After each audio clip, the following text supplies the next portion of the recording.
6 nama diumumkan. 3 di antaranya wajah baharu yang bakal mewarnai gelanggang politik Sabah dalam pilihan raya negeri ke-17.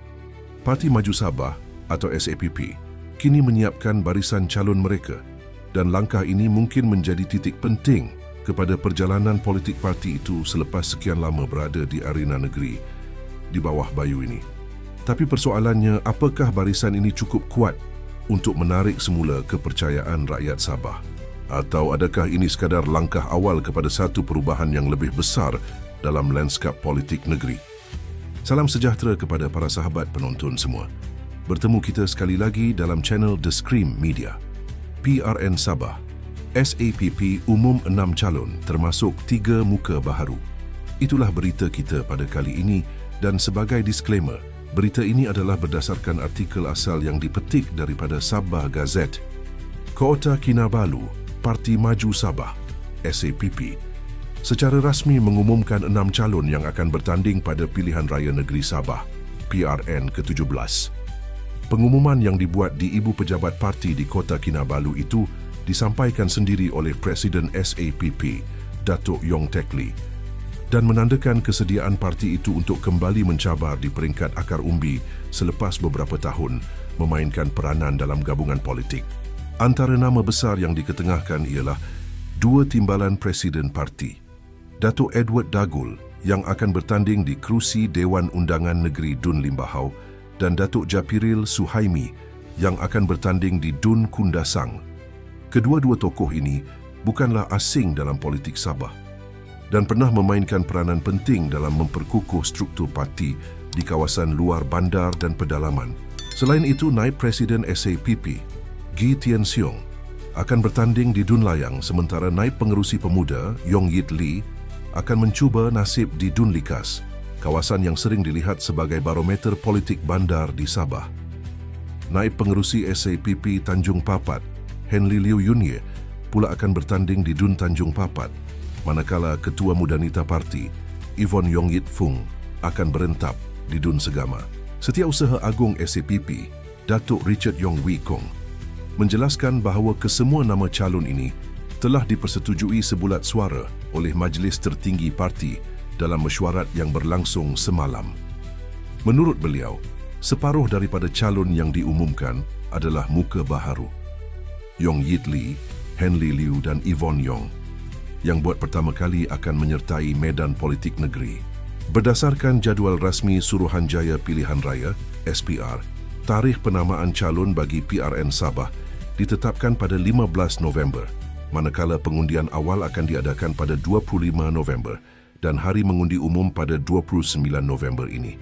Jika dilihat dari perspektif sejarah, SAPP bukanlah nama baharu dalam dunia politik Sabah.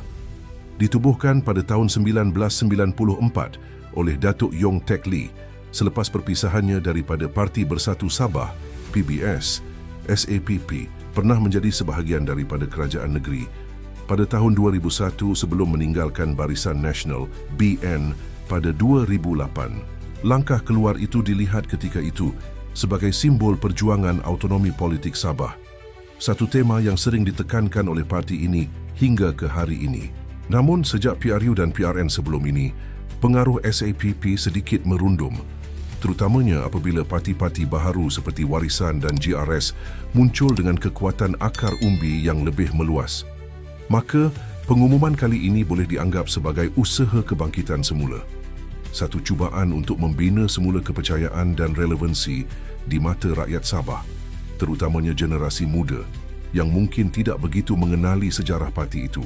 Apa yang menarik, penyertaan 3 muka baharu menunjukkan bahawa SAPP cuba memperbaharui imejnya dengan barisan calon muda dan berpotensi. Yvonne Yong, misalnya, sebagai Ketua Mudanita, dilihat membawa nafas segar bagi memperkukuh penglibatan wanita dalam politik negeri. Sementara itu, Yong Yit Lee yang dicalonkan di Likas, sebuah kawasan urban dengan majoriti pengundi muda dan pelbagai kaum, dilihat sebagai percaturan strategik untuk menembusi kawasan yang sering dikuasai parti-parti besar seperti DAP dan Warisan. Dari sudut analisis akademik, strategi memperkenalkan wajah baharu bukan sesuatu yang asing dalam dunia politik moden. Teori politik organisasi menyatakan bahawa parti yang mampu menyesuaikan diri dengan perubahan demografi pengundi akan lebih berpotensi bertahan lama. Dalam konteks Sabah, di mana politiknya sering berputar di sekitar isu pembangunan setempat, autonomi negeri dan keseimbangan antara kaum serta wilayah, langkah memperkenalkan calon-calon baharu boleh menjadi aset penting untuk membina naratif baharu.